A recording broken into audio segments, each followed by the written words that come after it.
अङ्ग्रेजी सिक्नको लागि चाहिँ सुरुमा चाहिँ हामीले केबाट सिक्दा सजिलो हुन्छ यसको बारेमा चाहिँ हामीलाई उहाँले भनिदिनुहुन्छ है त।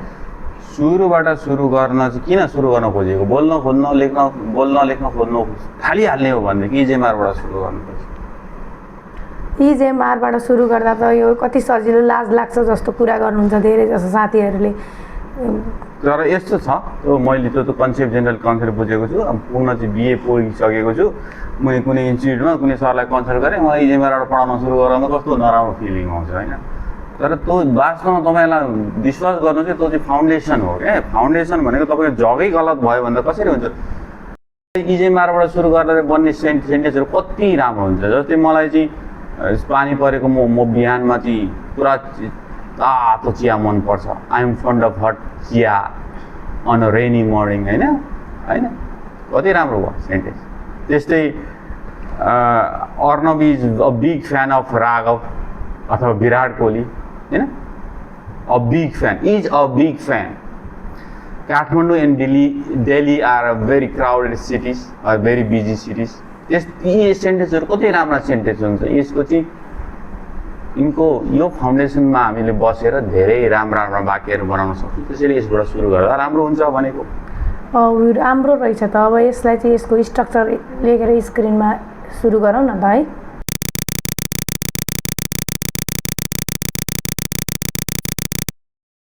इसँग हिसिट र अरू सिङ्गुलर लाग्छ, एमसँग आई लाग्यो, आरसँग यु वी अथवा अदर प्लुरलहरू कुन छ त्यो लाग्छ कि म मिस्टेक भएँ यसमा केही सच्याउनु पर्छ? You're right, actually that's how it should go.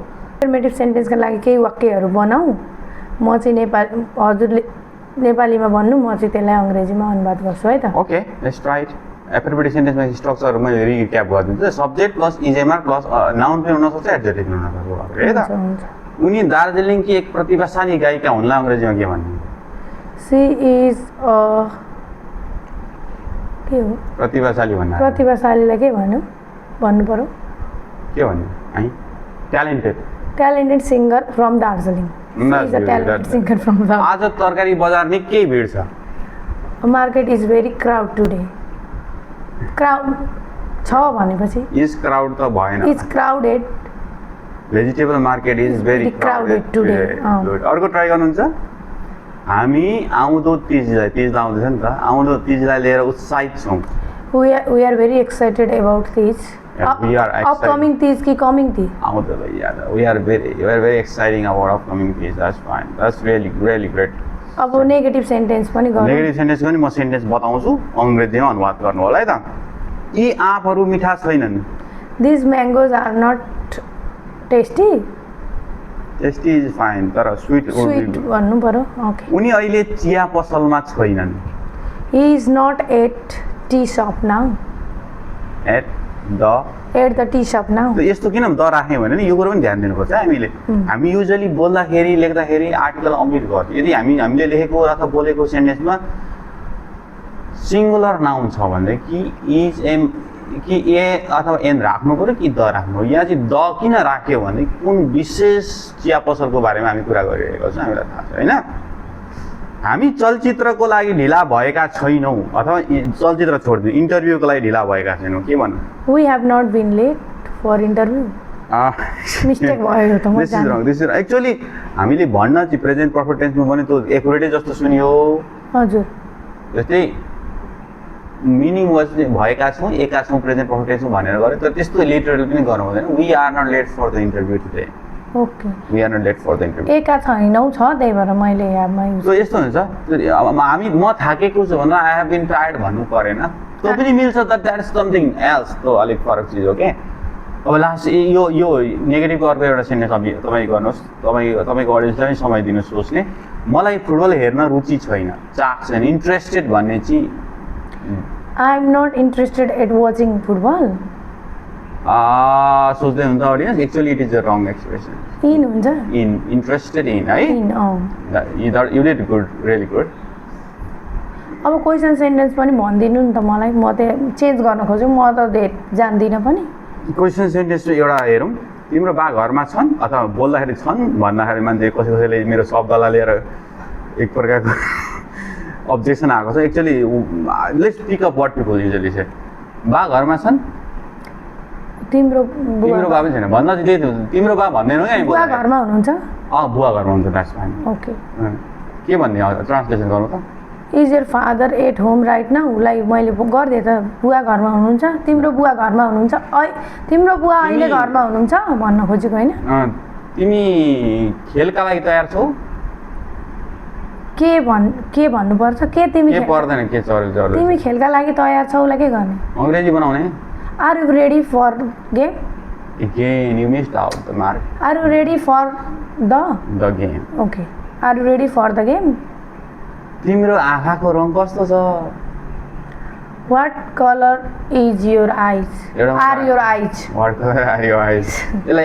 Expand गरौँ है त तिम्रो घरको रङ कस्तो छ What color your house is? Why? What color is your house? What color is your house? Okay.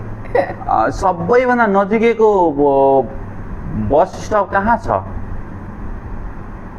आएन है मलाई त Where is the nearest bus stop? Where- किन आएन Where is कहाँ छ Is the nearest bus stop?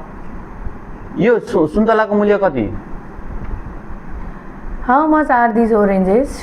कलमको मूल्य कति How much is this pen? तिम्रो सबभन्दा फेभरेट क्रिकेटर को हो Who is your favorite cricketer? यो पढाएको त हजुरले पढाएको त रमाइलो हुँदैछ Is this all there is to it? Oh wow, is this all there is to it? के अरे is this all there is to it? के भनेको is this all there is to it भनेको यो तीन मात्र हो एक्चुअली नो एक्चुअली यस जे भन्दा पनि हुन्छ यो हजुरले नै मलाई सिकाइदिएको सेन्टेन्स हो पहिला किन यस र नो भन्यो भने यस भनेको हाम्रो बेस त्यही हो हामीले इजेएमआरमै प्रयोग सब्जेक्टको स्ट्रक्चर त त्यही हो तर हामी यसलाई फर्दर एक्सप्यान्ड के गर्न सक्छौँ एउटा एक्सपान्सन हेर्नु है त हामीले कुनै मान्छेको हालचाल सोध्न हाउ आर यु अथवा हाउ इज योर फादर भन्छौँ हालचाल सोध्न चाहिँ उसको बानीबाट सोध्न के भन्छु मैले यहाँ चाहिँ I'm trying to distinguish between how and what like तिम्रो बुवालाई कस्तो छ र तिम्रो बुवा कस्ता छन् कसरी भन्ने होला भनौँ How is your father like? भएन How is your father? How is your father तिम्रो बुवाको हालचाल के छ तिम्रो बुवा कस्तो छन् रिसा छन् कि अग्ला छन् कि खुसी छन् कि what is your father like तिम्रो गाउँ कस्तो छ भन्न कसरी भन्ने होला How is your village like? How is your village like भयो What is your how is your village like कहिले नभने द्याट यु वान्ट टु तपाईँले सोच्नको लागि I give time to I give another expression to for you to practise this expression is तपाईँको साथी film हेरेर आयो अहिले टक्सिक रिलिज भएको छ टक्सिक कस्तो छ भनेर साथीलाई सोध्नुहोस् है द्याट गुड तपाईँ ट्राई नगर्दा हुन्छ नगर्दा हुन्छ यो लेसन चाहिँ किन एकदम इम्पोर्टेन्ट छ वाउ द्याट्स आई एक्चुअली झन्डै हामीले त्यो सिधाएको थियो यो भनेन भने यो लेसन कम्प्लिटै हुँदैन क्या हामीले सुरुमा के भन्यो भनेदेखि सबै यो पढ्दाखेरि डराउँछन् यसलाई हेला गर्छन् तर यो चाहिँ यदि हामीलाई चाहिँ भाषा सिक्नको लागि सबैभन्दा महत्त्वपूर्ण चाहिने चिजहरू भनेको शब्दहरू हुन् शब्दहरूको पनि पार्ट्स अफ स्पिच हुन्छ पार्ट्स अफ स्पिचमा पनि हामी एडजेक्टिभ एउटा महत्त्वपूर्ण पार्ट्स अफ स्पिचमा धेरै हुन्छ अब शब्दलाई रट्नु भन्दा पनि यस्तो प्याटर्नमा हाल्ने एडजेक्टिभ सिकेर यस्तोमा हाल्दाखेरि चाहिँ हामी संसारका सबै एउटा एडजेक्टिभ यहाँ प्रयोग गर्न सक्छौँ म्याग्निफिकेन्ट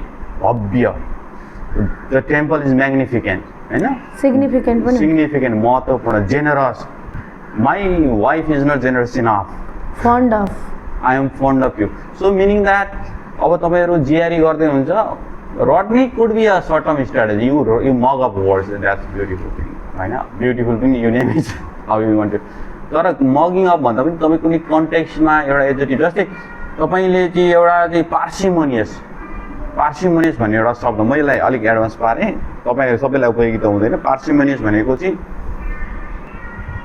एकदम धेरै लोभीलाई के भन्छ ग्रिडी नेपाली एउटा शब्द छ क्या लोभी त एनिवेज मक्खिचुस होइन हजुर पार्सिमोनियस हि इज पार्सिमोनियस कोही मान्छेसँग लिङ्क गरेर तपाईँको साथी कोही छ भने ल रघुवीर इज पार्सिमोनियस भनेर बनाउनु भयो भने युजफुल हुन्छ है